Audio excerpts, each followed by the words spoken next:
지난주에 우리가 권사 직분에 대해서 생각해 보았습니다.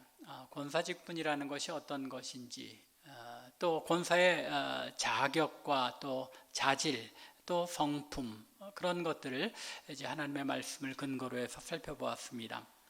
권사라는 직분 자체가 한국 교회의, 한국 장로교회의 독특한 직분이라는 것, 우리가 함께 생각해 봤는데, 그렇지만 비록 성경 자체에 근거한 그런 직분이 아니긴 하지만 성경에 있는 그 직분과 우리가 상대적으로 비교해 볼 때에 성경적 근거를 우리가 굳이 찾아보자면 초대교회의 여집사제도, 그러니까 초대교회는 남자들만 안수를 하고 집사로 세웠기 때문에 안수집사는 남자들밖에 없었지만 그에 상당하는 안수 집사님에 해당하는 그 직분으로 여집사 제도가 있었다는 것을 우리가 초대교회 또 성경의 말씀을 근거로 우리가 알 수 있습니다.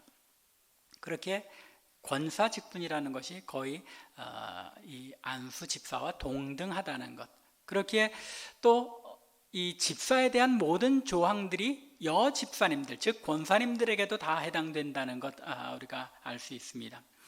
오늘은 우리가 권사 투표를 하는 날이기에 초대교회를 섬겼던 여성 지도자이며 또 집사, 우리로 하자면 지난주에 우리가 살펴본 바에 의하면 권사님인 베베의 섬김에 대해서 잠깐 생각해보며 투표에 임하고자 합니다.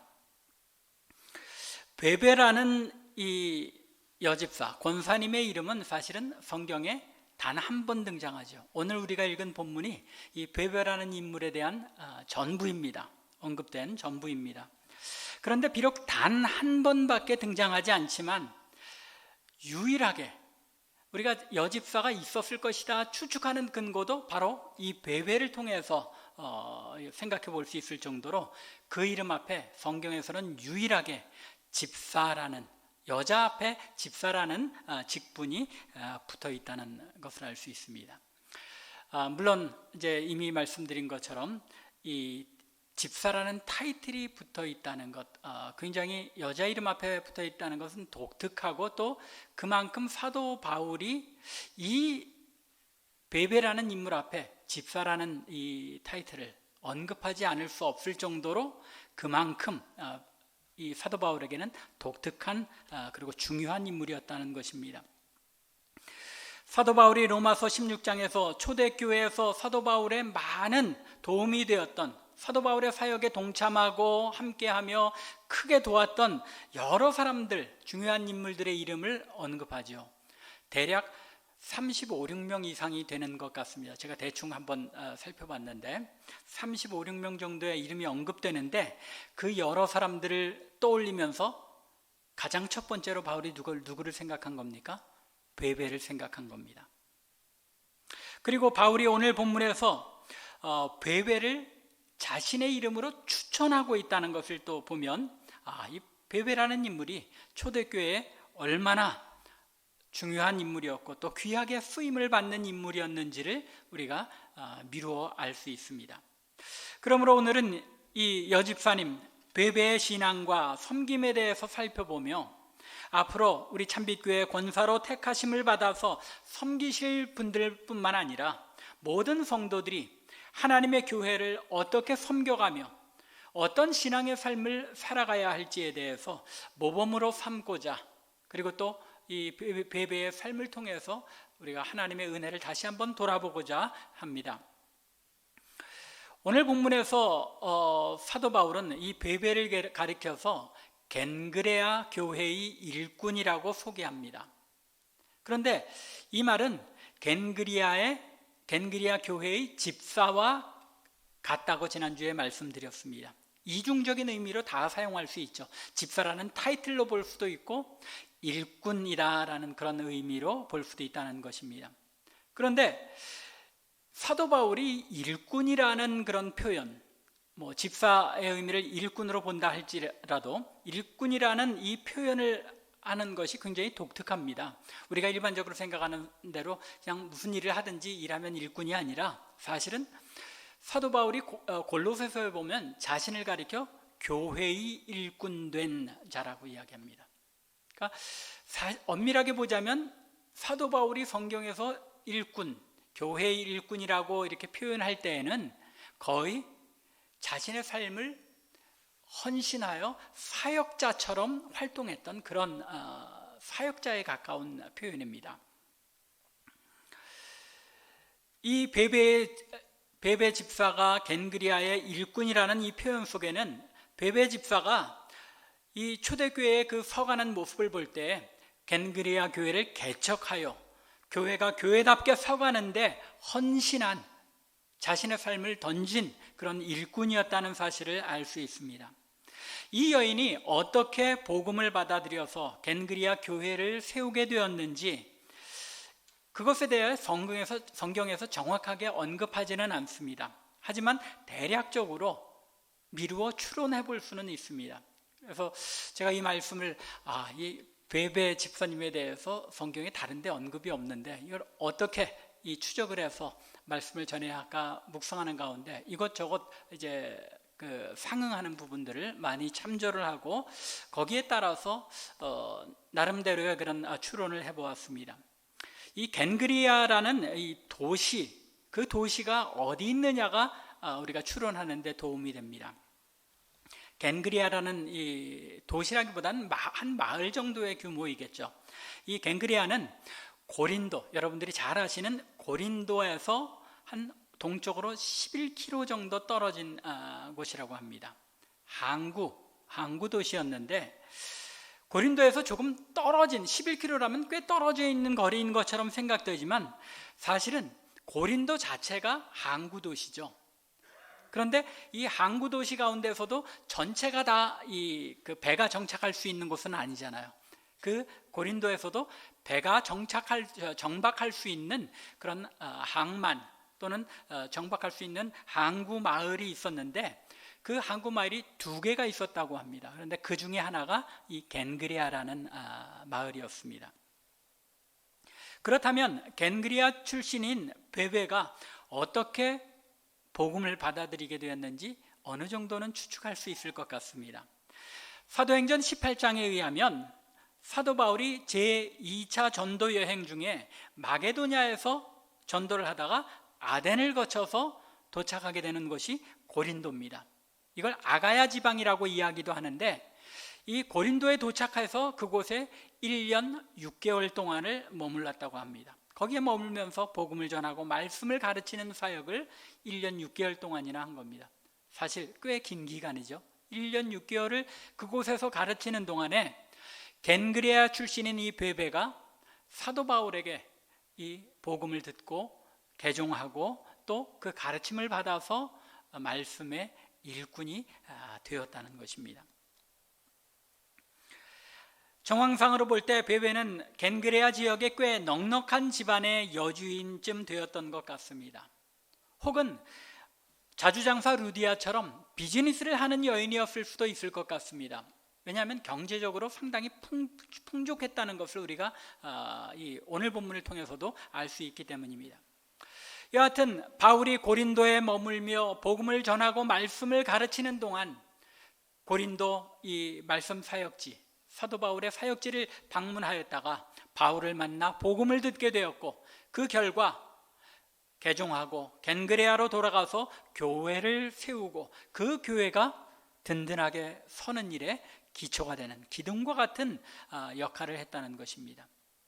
그런데 우리가 주목해야 할 것은 이런 추론이기는 하지만 그 추론에 의해서 이 사도 바울이 오늘 본문에서 이 베베 집사님에 대하여 어떤 평가, 이 여인의 섬김과 신앙에 대해서 어떻게 평가하고 있느냐 하는 것입니다. 오늘 본문에는 베베 집사에 대한 사도 바울의 신뢰가 얼마나 컸는지가 잘 나타나 있습니다. 먼저 1절을 보면 로마 교회 성도들에게 베베를 추천한 것을 알 수 있습니다. 내가 겐그레아 교회의 일꾼으로 있는 우리 자매 베베를 너희에게 추천하노니. 추천한다는 것, 이 추천한다는 말만 나와 있는데 뭘 위해서 추천했는지는 나와 있지 않죠. 너희에게 설교자로 추천한다는 건지 당시 상황으로 올 때 여자 설교자는 없었는데, 또 아니면 뭐 다른 일에 어떤 소용이 되도록 추천했다는 그런 이야기가 없습니다. 하지만 대부분의 신학자들이 이 베베 집사를 추천한 이유는 베베 집사가 겐그리아를 떠나서 로마로 이주할 때에 잘 정착할 수 있도록 도와주십사 하는 그런 추천이었다는 것입니다. 즉 겐그리아 교회를 개척하여 기둥과 같이 섬기던 베베 집사님, 베베 권사님이 이제 겐그리아를 떠나서 로마로 가니까 이 베베 권사님이 로마에 잘 자리 잡을 수 있도록 물심양면으로 최선을 다해서 도와주라고 권면하며 부탁하며 추천하고 있는 것입니다. 그런데 바울이 로마서를 기록하면서 이 베베 집사를 로마 교회 성도들에게 추천한 이 시기가 아주 기묘합니다. 이 부분이 이 베베를 어떤 의미로 추천했는지를 더 깊이 이해할 수 있는 내용이 될 텐데, 대개 사도 바울이 로마서를 기록한 것이 3차 전도 여행이 끝날 무렵이었다고 봅니다. 그런데 이때쯤에 사도 바울은 어떤 마음을 가지고 있었냐면, 내가 로마도 보아야 하리라, 로마도 방문하고 싶은, 그리고 또 방문하려는 계획을 가지고 있었다는 것입니다. 사도행전 19장 21절에 보면 이 일이 있은 후에 바울이 마게도냐와 아가야를 거쳐서 예루살렘에 가기로 작정하여 이르되 내가 거기 갔다가 후에 로마도 보아야 하리라 하고, 지금 3차 전도 여행을 마무리하면서 사도 바울이 이제 다시 마게도냐를 거쳐서 아가야, 즉 고린도 지역을 통해서 겐그리아에서, 나중에 사도행전의 기록을 보면 겐그리아에서 머리를 깎고 배를 타고 예루살렘으로 갑니다.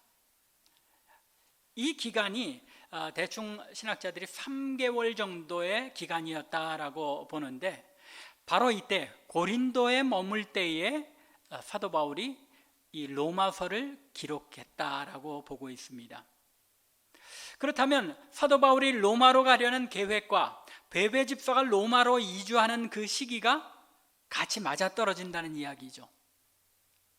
제가 보기에는 이 베베가 겐그리아를 왜 떠나서 로마로 가고자 했는가? 사도 바울이 로마로 선교를 갈 계획을 가지고 있는 것을 알고 자신의 비즈니스와 자신의 모든 일을 다 정리하고 로마로 이주하려 한 것이 아닌가 싶은 생각이 듭니다.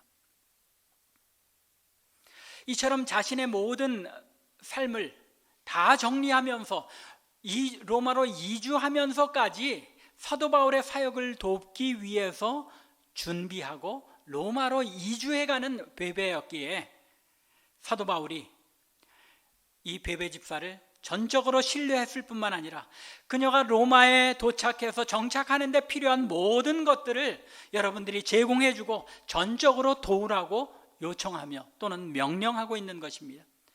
2절이 바로 그러한 내용 아닙니까? 2절에서 분명하게 언급하기를 너희는 주 안에서 성도들의 합당한 예절로 그를 영접하고 무엇이든지 그에게 소용되는 바를 도와줄지니 이는 그가 여러 사람과 나의 보호자가 되었습니다. 주 안에서 합당한 예절로 영접하고 또 무엇이든지 소용되는 것은, 필요한 것은 다 지원하라는 것입니다.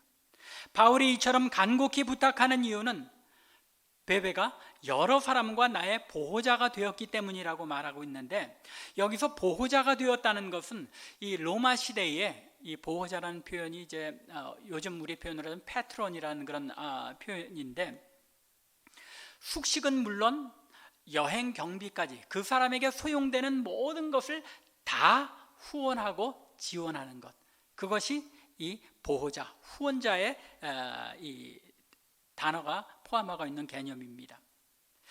베베는 고린도 지역을 방문하는 모든 사역자들을 숙식으로부터 시작하여 모든 것을 책임지고 후원하여 초대 교회 복음 전도가 온 유럽으로 퍼져나가는데 전심을 다해서 헌신한 인물이라는 것입니다.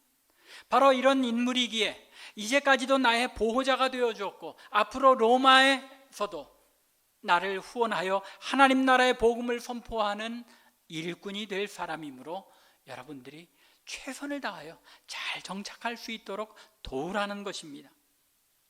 이런 정황으로 볼 때에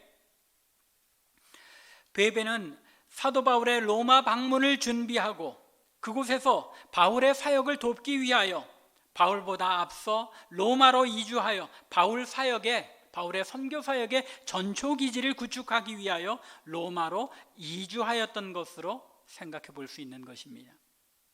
바로 이런 이유 때문에 사도 바울이 베베를 전적으로 신뢰하며 로마 교회 성도들에게 베베 집사님의 로마 정착을 전적으로 도우십시오라고 부탁하며 베베의 손에 로마서를 들려서 보낸 겁니다. 모든 신학자들이 이 16장 1절의 이 모습을 통해서 더욱이 바울이 마지막 예루살렘으로 가기 전에 머물며 로마서를 쓴 것이 고린도였기, 이 겐그리아에서 출발했기 때문에 로마서는 바로 이 베베를 통하여 로마 교회에 전달되었다고 보는 것입니다. 베베 집사는 자신의 전부를 드리는 신앙을 가진 집사였다는 것입니다. 복음을 받아들이고 예수를 믿은 베베는 변화된 이후에 자신의 전부를 드리는 신앙인이었습니다. 이러한 사실이 2절 마지막에 바울이 표현한 베베의 헌신을 통해서 알 수 있는 것입니다.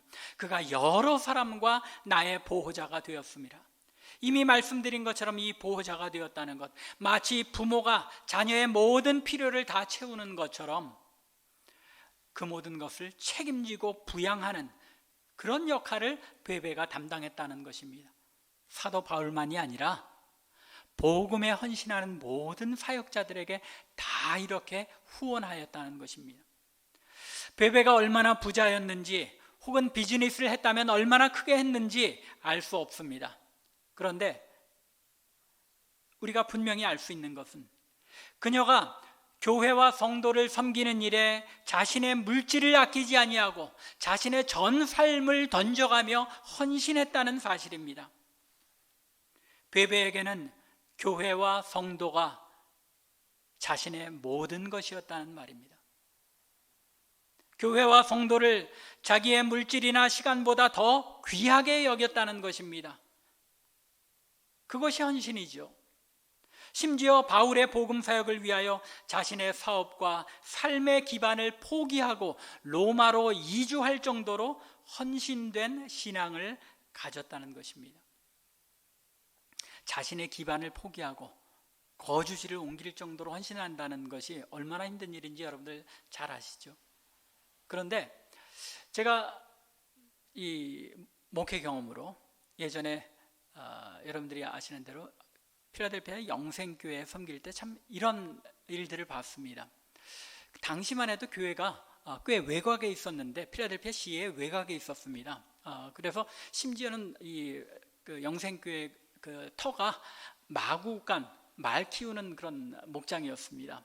질퍽질퍽하고 그랬던 곳인데 그곳에 교회를 짓고 이용걸 목사님이 적어도 교회 중직자들은 교회 근처로 이사 오셔야지 제대로 교회를 섬길 수 있습니다.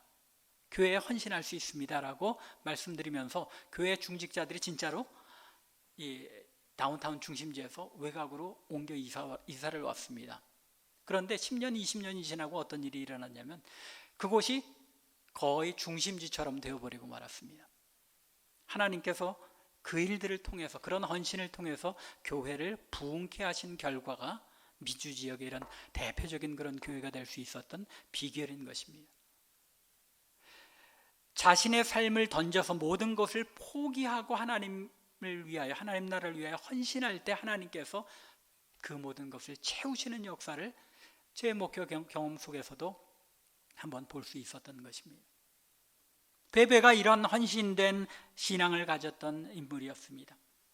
이런 헌신이 있었기에 사도 바울이 로마 교회 성도들에게 주 안에서 성도들의 합당한 예절로 그를 영접하라라고 명하고 있는 것입니다. 아무한테나 이런 표현 안 썼었죠. 여러분들 성경 읽으시면서 사도 바울이 누구를 얘기하면서 이 사람 갈 때 이렇게 영접해라라고까지 이야기한 경우는 거의 없습니다. 베베를 교회의 영적 지도자로 그 권위를 인정하고 마치 사도 바울 자신을 영접하듯이 영접해달라고 부탁하고 있는 것입니다. 그리고 이처럼 신뢰할 만한 믿음의 사람이었기에 사도 바울이 로마서를 그녀의 손에 들려서 로마 교회 성도들에게 전하게 한 것입니다. 이러한 전적인 헌신의 결과가 무엇입니까? 베베가 그 이름이 성경 말씀에 언급되고 기록되지 않았습니까? 오늘날까지 갱그레아 교회 여집사 베베의 이름이 우리의 귀에까지 들려지고 있는 것입니다. 하나님 나라의 큰 영광된 인물로 기록되어 있는 것입니다. 이것이 여집사, 오늘날 우리 교회로 하자면 권사 베베의 신앙과 헌신이었습니다. 권사는 이 정도 헌신된 신앙이 있어야 하는 것입니다. 권사라는 직분은 그에 합당한 책임과 또 신앙의 헌신이 뒤따르는 것입니다. 교회의 모든 일들을 위하여 발벗고 나서서 물질과 시간을 헌신해가며 모든 성도들에게 섬김의 본이 되어야 하는 것입니다. 신앙적으로 영적으로 성도들로부터 존경을 받아야 하는 것입니다. 권사가 되어서도 교인들의 걱정거리가 되어서는 안 되는 것입니다. 교인들을 위해 기도하며 위로와 도움이 되어야 하며 연약한 성도들을 붙들어 세우며 동시에 교회의 지도자들이 교회를 잘 이끌어갈 수 있도록 최선을 다해 도와서 교회를 든든하게 세워가야 하는 이런 중대한 책임을 감당하는 것, 그것이 권사의 직분입니다. 오늘 우리 참빛교회는 권사님들을 세웁니다. 세워지는 권사님들이 베베 집사님처럼 칭찬받는 권사님들이 되기 위하여 힘쓰시기를 부탁드립니다. 제가 이 베베 집사님을 말씀드리고 권사님들은 적어도 이런 헌신함과 헌신이 따라야 합니다 하는 것, 이미 다 준비된 그런 분이 아니라 베베 권사님은 평생을 통하여 이룬 권사의 모습인 것입니다. 이런 모습을 이루어가려고 적어도 최선을 다하는 권사님들이 되어야 한다는 것입니다. 이미 이런 자격과 또 이런 헌신이 다 되어 있다면 얼마나 좋겠습니까? 그러나 우리가 연약하기 때문에 이것은 우리가 이루어 가야 할 목표요 신앙의 모습이라는 것입니다. 하지만 이런 일들을 이루어 가기 위해서는 최소한 권사님들은 공예배에 솔선수범하여 빠지지 않고 참석하실 수 있어야 합니다. 하나님을 예배하는 기관인, 하나님을 예배하는 공동체인 교회에서 직분을 맡은 분이 헌신하며 섬겨야 될 분들이 공예배를 참석하지 못하면 안 된다는 것입니다. 헌금 생활 잘 하셔야 합니다. 그리고 무엇보다도 권사님들 기도 생활 열심히 하셔야 됩니다. 교회 권사님들을 가리켜 한국 교회에서 전통적으로 뭐라고 얘기합니까? 기도의 어머니라는 그런 표현들을 사용하죠.